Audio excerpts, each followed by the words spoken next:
So what is the spiritual practice and how one acquires true spiritual knowledge? Is it really possible to acquire true spiritual knowledge through just any kind of practice? Do we have true practices or knowledge about true practices through whatever popular books or books written by people who themselves resemble no essence of true spirituality? They are not the vessel of true knowledge. So there is a big difference between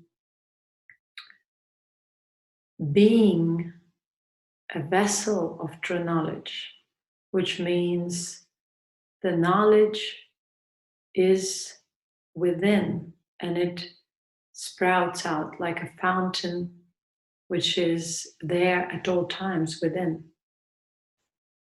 And there is a difference between the knowledge or the practices which you are trying to get. So when people say that they want true knowledge, they actually do not want true knowledge. They want to satisfy their preconceived ideas of true knowledge, their conditionings. So their search for true knowledge is driven by conditionings, by mental and intellectual ideas of what spiritual knowledge should be, what powers it should give. So when you come to spirituality, the majority is like a beggar. The majority is focused on themselves and they want to acquire, to get something. Well, true spiritual knowledge does not arise in people who are discontent. And this is the same notion for poverty. True spiritual knowledge is a valuable gem. And before one realizes that one is the gem, him, herself, and in general, the individuation is blurred by that knowledge. Because it's not even the knowledge, it's the existence, it's being. It's being that emanates that which people translate into the word knowledge, or translate into the word peace, love, bliss. That is the existence. And that is different from the mundane. So our existence is beyond mundane, yet we are able to live as that existence in the mundane. But there are several illusions in here, because one illusion is that which is the natural world, which is the nature. And it has its own laws and it has its own ways of operating. And there is man-made illusion, which is, I would call it antimatter. So we are continuously empowering the antimatter. We are creating illusion within the illusion. So there is nothing wrong with the natural world and that which is given, because that is given for the evolutionary experience. Whether it's the experience of the matter or the experience of the higher realities, it's still the experience. But when you want to acquire knowledge, you are to know the contentment. If you're a beggar and begging for knowledge, and you think that if you do or put an effort into something, like many people ask, can you give us practices? Can you give us mantras? You do not understand what you're talking about, because you are completely disconnected and fragmented in your existence. Your existence is not existence and awareness of that existence throughout whatever else you experience. Your existence is fragmented. You divide reality. Now I go to gym. After that I go to cook. After that I go to do yoga. There is action, and this action is divided. This action does not come from the being, from higher awareness, higher intelligence. It's not driven by that. It comes out of compulsion. Because everything that you do has a certain motive, which is rooted within your own corrupt being. And your spirituality has the motive as well. And you all have to question your motives. Because true spirituality does not arise out of motive. It is ambitionless, selfless. It arises out of purity.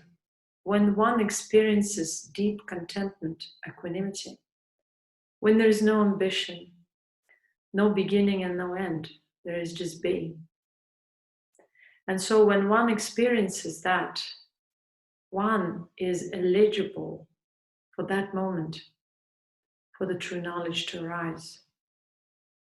But if the mind or mind consciousness, whichever way you use this term and what you imply also depends. But mind consciousness, that which is projecting and reflecting and processing. So that if it's not able to stay within itself and constantly goes outwards and projects itself, then you just acquire more and more experience and you tangle with that experience. Again, there's nothing wrong with the experience. Because if you're able to experience everything out of contentment, the experience doesn't stick. The awareness of that experience and what it may bring is there. So it contributes to the overall intelligence level. And out of spiritual intelligence, true morale sprouts out. So when people come and say that they want practices, they want to get something. Everyone wants to get something. Everyone is a spiritual consumer. But true knowledge is not for spiritual consumers. And neither it is for the poor people. So now let's take a look at what is poverty. Poverty is not the amount of money you have. Poverty is that which does not allow you to see reality for what it is. And that is discontent. The physical poverty, where the person is deprived of necessities, arises from this mismanagement of one's life and one's existence. And this mismanagement arises out of discontentment and inability to be connected within oneself. What does it mean to be connected? To be connected means you are absolutely equanimous, aware of self at any point of time. And when you are aware of self at any point of time, you are able to see and understand where, for example, your actions lead. You are able to understand that and perceive that you do not require that much. So the poor person is the person who is discontent, no matter how much one has, how much money, how many properties. This does not define one's wealth or richness. One's richness and wealth is defined by one's ability to be content. And only that person is eligible to receive spiritual knowledge, which is of the same worth. So spiritual knowledge is rich, it's potent. And so one who wants to acquire that knowledge has to be rich and potent and content. Now, if one is content, one cannot be poor on any level, not emotionally, not physically. It means that when we have problems, like the majority of people come to spirituality with the notion that spiritual knowledge has to be for free. And spiritual knowledge is just given. You have to be eligible to receive that knowledge. If you're worth of gold, But spiritual knowledge is beyond gold. If you're worth of diamonds, but spiritual knowledge is beyond diamonds, if you're worth of contentment, which means you come empty, and yet you're absolutely potent and complete, wholesome. And this wholesomeness makes you eligible, makes you rich, makes you able to contain that true spiritual knowledge. It is not the money that you give. You can never buy a ticket to heaven. You can never be anything through money, through fame. But if you are free from corruption, if you're pure, if you are selfless, if there is healthy humility and self-respect, if there is deep contentment and ability to perceive wholesome, empty, yet blissful and content being, then it means you have a foundation for the actual spiritual foundation. The spiritual foundation means your self-refinement, the way you refine yourself, and the way you are able to disillusion yourself. If you are not able to experience that which is the ultimate, if you're not able to withdraw within and perceive contentment for a certain time, at least, which is called absorption or deep, natural, spontaneous meditation, you're not eligible for spiritual knowledge. And you will go and glide along the surface, along the corruption, because whatever corruption is within you, it will be pushing itself outwards. And all that knowledge that you will be acquiring, all these certificates, all these so-called acknowledgements and false notions of spiritual achievement, will be just deluding you further. But it will also mean that you are not eligible for any spiritual knowledge, because your true motive is not spiritual knowledge. Because the true motive means you want to be yoga, meditation, dhyana. You want to be samadhi, and you can't actually be that. You can dissolve in it. You can realize the essence of being, and you don't need even to tag it as samadhi, as yoga, as anything. You cannot practice yoga. You are to be yoga yourself. You are to be the vessel of knowledge, and the vessel of knowledge means you are the being. You've bypassed emotions, thoughts, concepts, and dissolved them within. So that is the precondition for receiving true knowledge. And then once you're like that, you're ready to receive that valuable knowledge without any commitment, financial commitment, free. But it's not free because you are worth of gold. And so the teaching will be there sprouting out, and the teaching will be given because the adapthood will be realized and understood. So why people support the teaching in their life until they reach that point when they are eligible to receive it free? Because so far, someone needs to spend their time and their conscious presence and energy to support the other person, to remind the other person of their corruption and falsehood, so that they can come back to their natural being. If you're already within your natural self and you are the natural being, then there's no price for such being. And so you will receive all the knowledge naturally within yourself for free. But if that is not there, the knowledge cannot be free. And one needs to keep on refining self. Now, the process of refinement takes time and takes guidance. But no matter what you do, or how much you're able to invest financially into this process. It is only your purity and the dedication to selflessness that defines how much knowledge you will realize within, or how much you will know. And this knowledge is not something that you know intellectually. It is the being, the transcendence, the understanding of the multidimensionality of conscious being.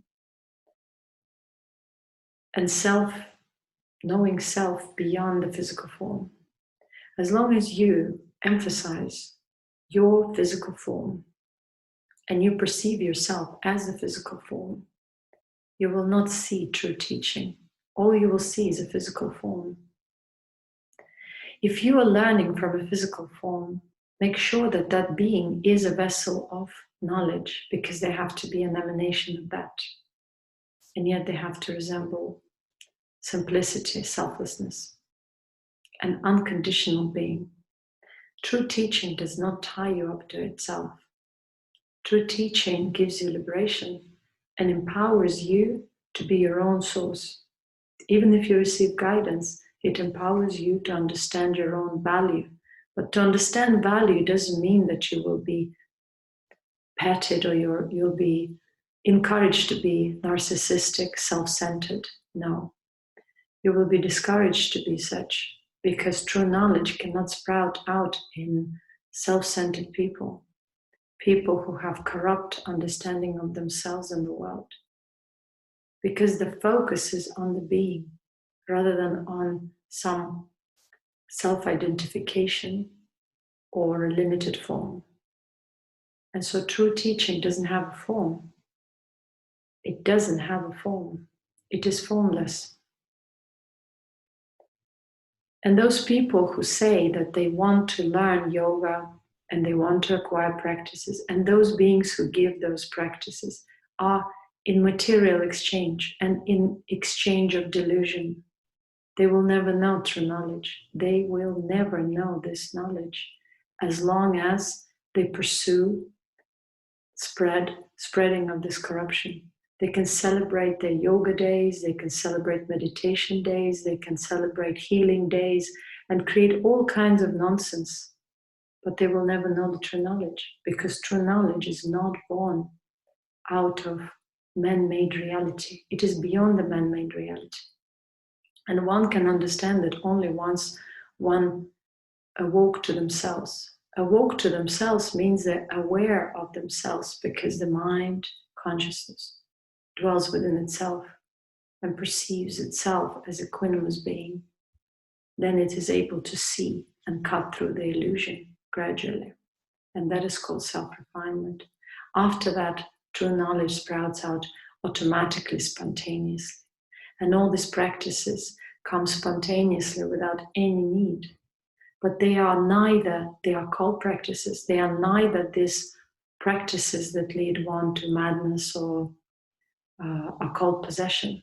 Because occult possession, which many people report through supposedly Kundalini awakening, comes because of one's impurities. People want to reach stars and stumble at each rock. So make sure that your path is clear and there are no rocks in the path. And then once you've walked that path, you can take a break and stare at the stars, and maybe you can transcend this physical reality and actually perceive the essence of a star.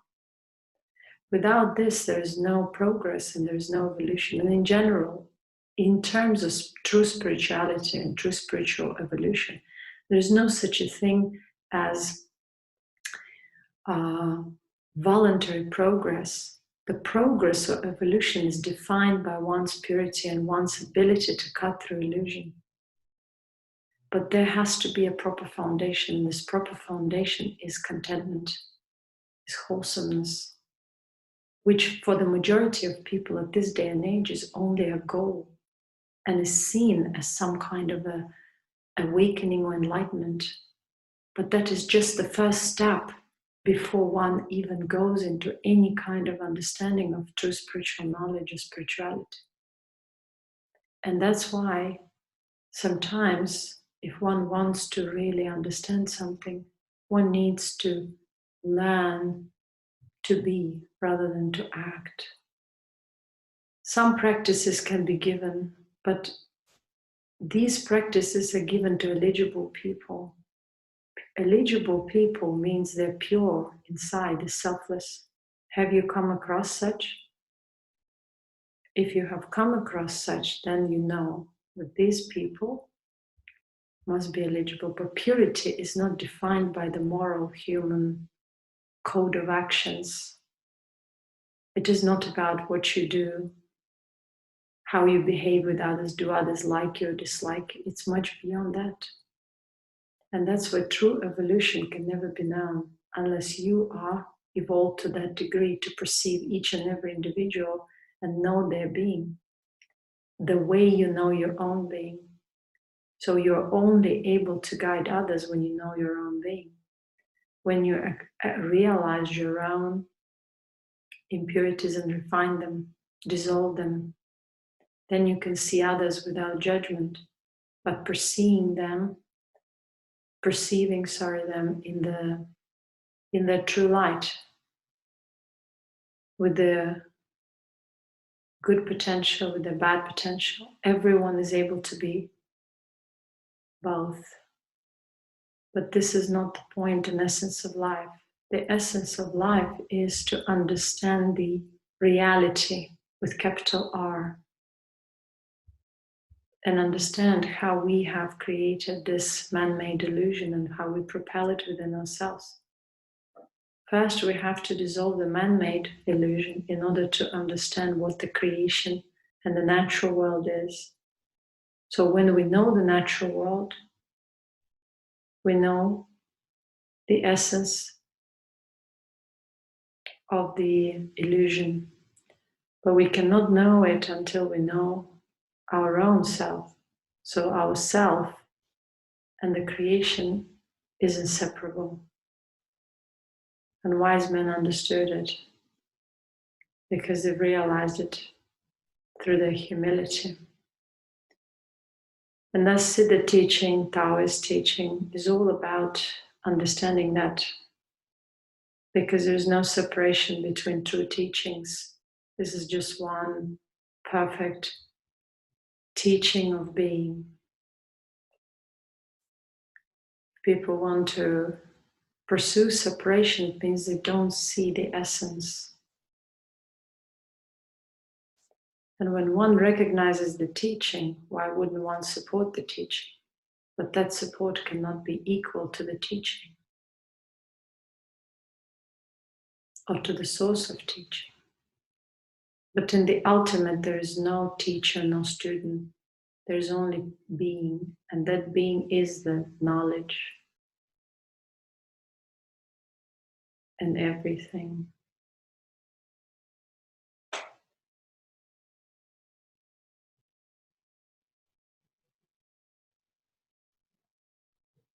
If one is not able to be still, one does not know yoga.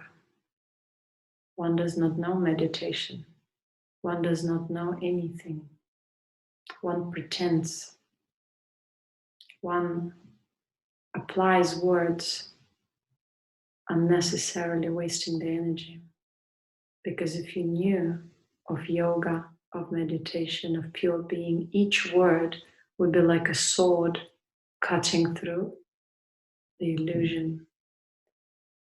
Your true light being would emanate selflessly, without trying to put on crowns, being anything within this illusion. But this knowledge is not for anyone. One cannot realize the truth beyond their time. And that's why no one can just acquire knowledge. It's not a shop where you go and buy what you want and what you need. And even if you go to that shop, you think you know what you want, but yet your wants and needs are coming from impurities, from compulsion, from corruption, from imposition, from outside, from manipulation. So they're not truly your desires or your ideas. You just follow them. And the same goes with spirituality. But true spirituality is not a shop. You can't just come and get it, no matter what you have, and even how much effort you are ready to give at once. It is something that only appears when you are pure. And this way, true knowledge protects itself. It doesn't sprout out in corrupt beings and corrupt vessels. Even if the seed has been passed and one has been initiated, let's say you have some experience, you've turned within and awoke, it will not sprout out, because as long as the corruption is not refined, illusion not refined, dissolved within, one cannot go further. And that's why awakening does not necessarily lead anywhere. Okay, you awoke to your natural being, but that's supposed to be already there anyways.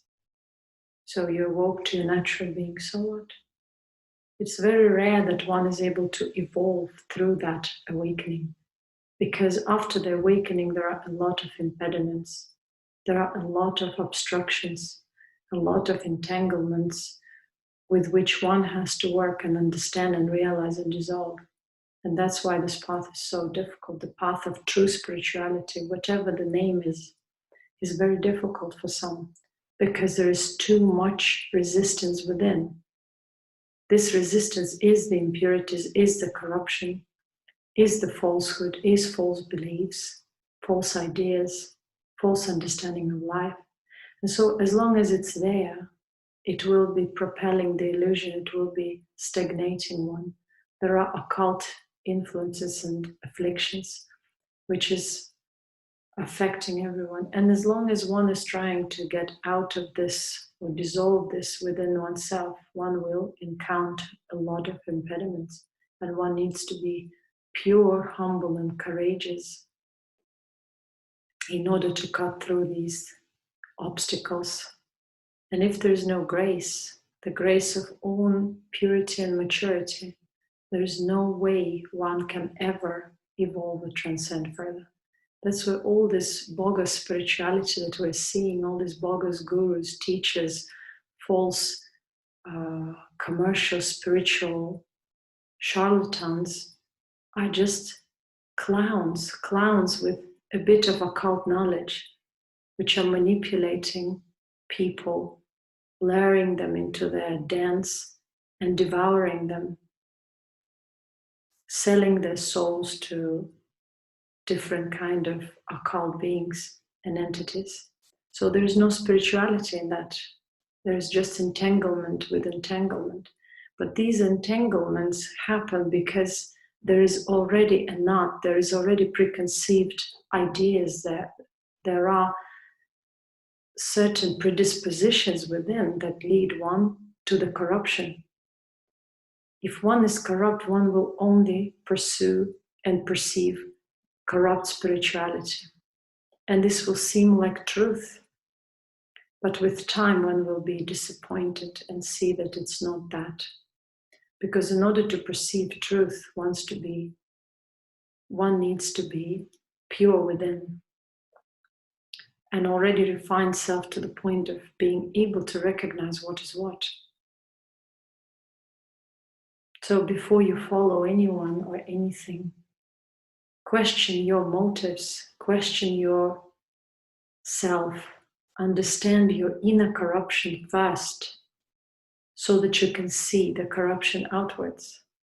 And you don't need to follow anyone in true spirituality.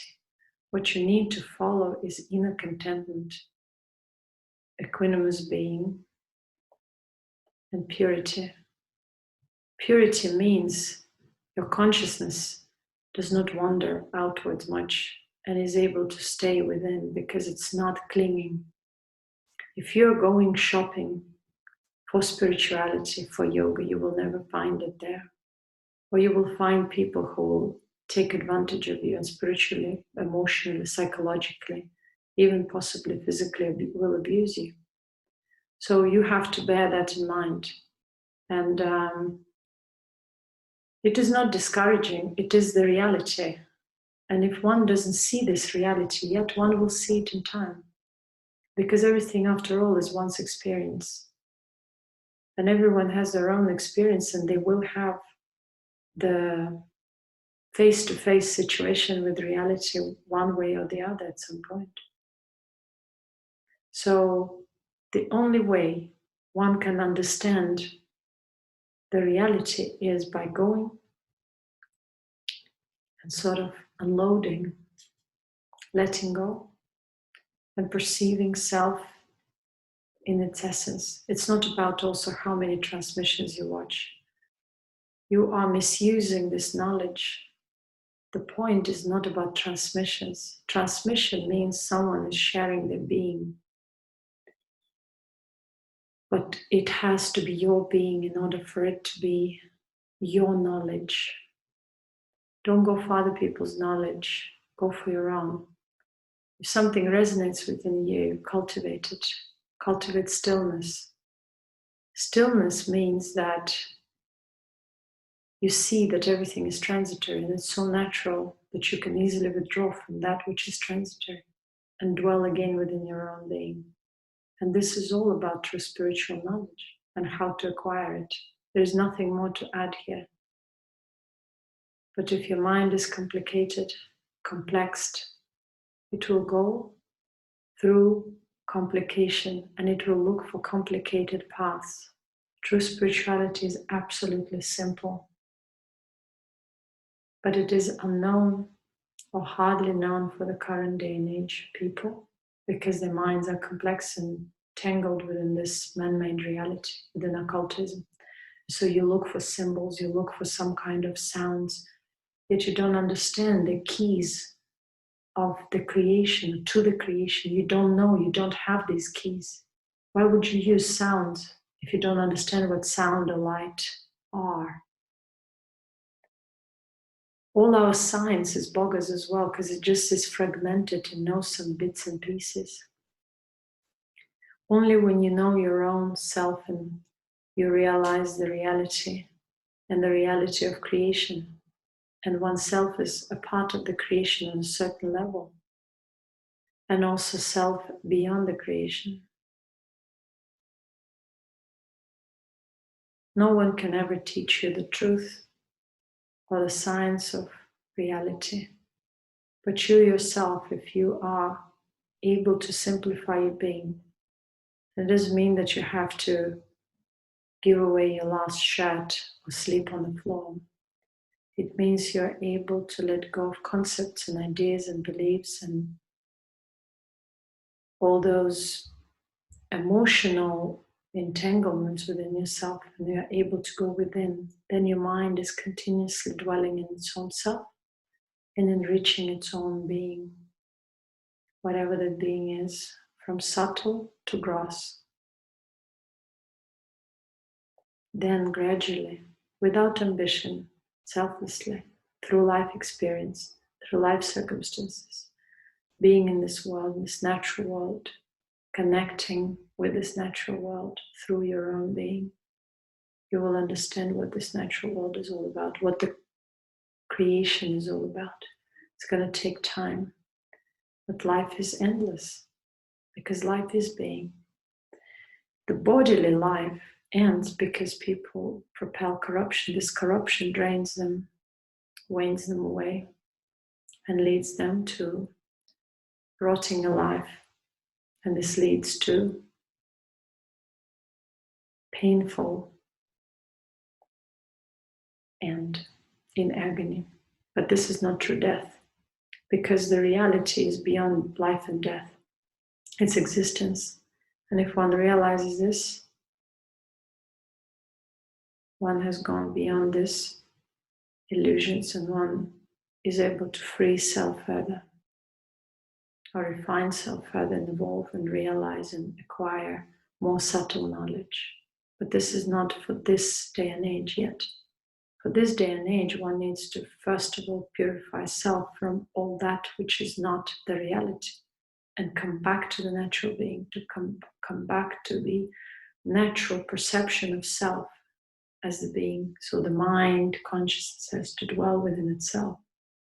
And that will cause awakening. That is true awakening. Thank you for listening, and cultivate your own being. Always cultivate your own being.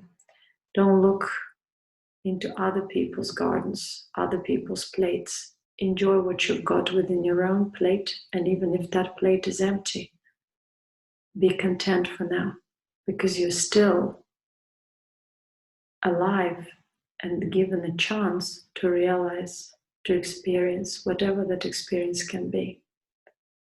Don't evaluate experiences. Try to perceive any experience through contentment, and you will see that every experience is just the same. It dissolves. It's empty in its core. And if you are able to be, simply be, you will realize everything. And you will integrate that being into everyday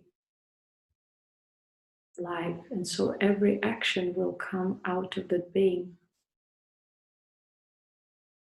rather than the actions will be driven by compulsion and draining your being.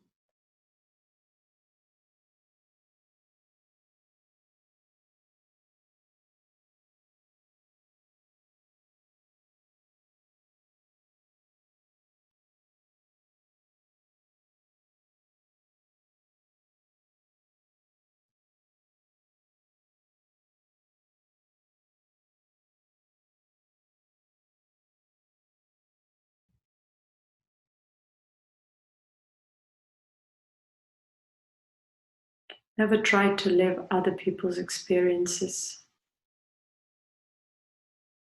or mimic someone or copy their lives. Live your own.